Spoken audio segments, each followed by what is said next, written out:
Good morning, y'all. We are Mishapping Amethyst Hikes, and welcome back to our channel. As you can see today, we're coming to you from the Outer Banks of North Carolina. So we have been working on dialing in our gear over the last year, and right now we are under 120 days until we start at Maine for this hike, and getting really excited. And I can't wait to do this. We've been watching everyone else on YouTube. Scott Benefor started a southbound hike, and we've been watching him on YouTube. Amazing. Doing a winter hike, going southbound, started in Maine. If you haven't checked out his channel, you definitely should.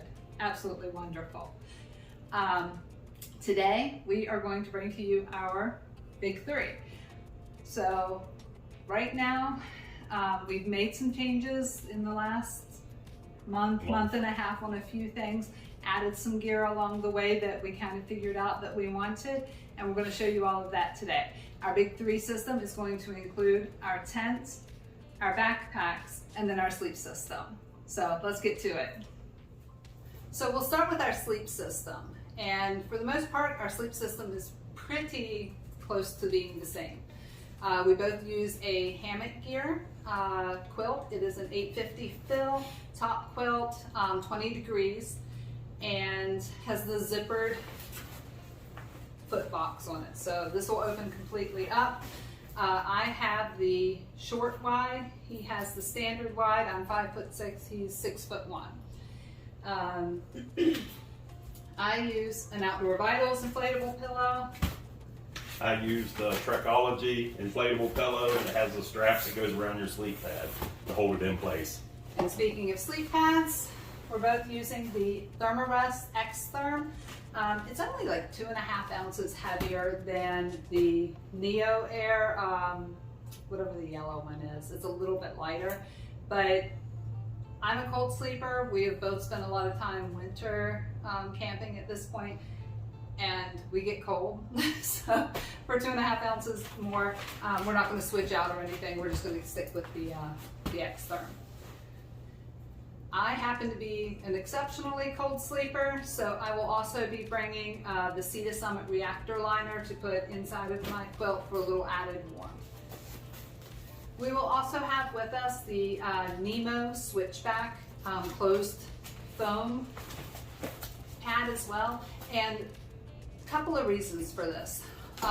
First and foremost, it's basically going to be a huge sit pad for the two of us while we're hiking.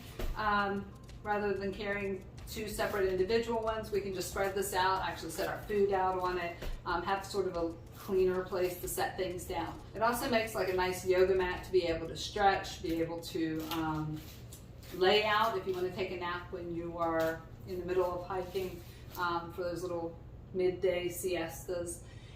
So more importantly, if we have a failure with our inflatable pad, if it gets a hole in it, we find ourselves sleeping on the ground at night, we have a backup as well. So multi-purpose for this, and that'll be on Miss Hap's bag. Okay, in addition to the 20-degree hammock gear bags, we also have these 0-degree enlightened equipment conundrums. They are sort of like a hybrid type bag.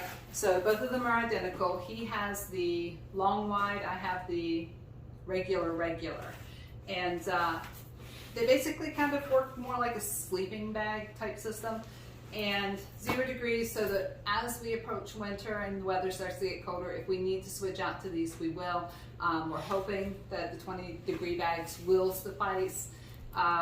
We've tested the 20-degree bag pretty extensively, and really we're not comfortable past 30 degrees with it. So our hike will most likely be ending somewhere around late November, early December, as a guesstimate.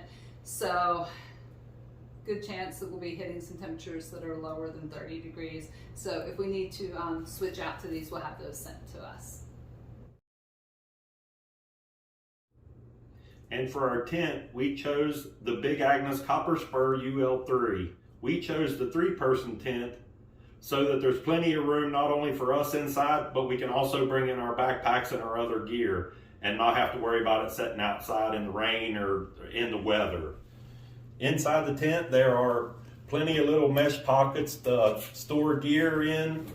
There's another bigger one here and two more over here. And down here on each side, there's a smaller pocket.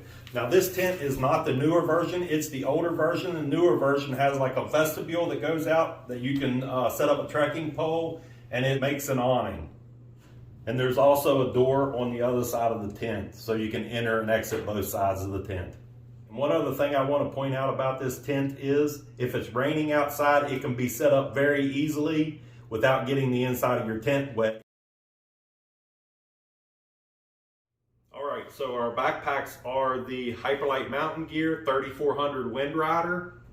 So these packs are made out of Dyneema, which are water resistant, not waterproof. We have the Nyla Flume pack liners added to it to give us a little bit more water resistance. We've both added the cell phone pocket and the water bottle pocket. We got those from Justin's UL on Etsy. And I also added the Hyperlight fanny pack to mine, got rid of the straps that go with it, and hooked it right onto the hip belt itself. Mishap does not have this. This is going to be mine to carry. It is going to carry the electronics, filming gear that we'll be using, the tripod, the camera, all of that. And features wise for this, the Wind Rider is, the only thing that's different between their different packs is the Wind Rider has the mesh for the pockets on the outside. It's a stretchy mesh. And the others have Dyneema or some other sort of stretchy material that they use for the pockets for their other versions of this same pack. So that is our big 3 setup. We hope you enjoyed the video. If so, please hit that like button. Don't forget to subscribe, and we will see you on the next adventure. See ya.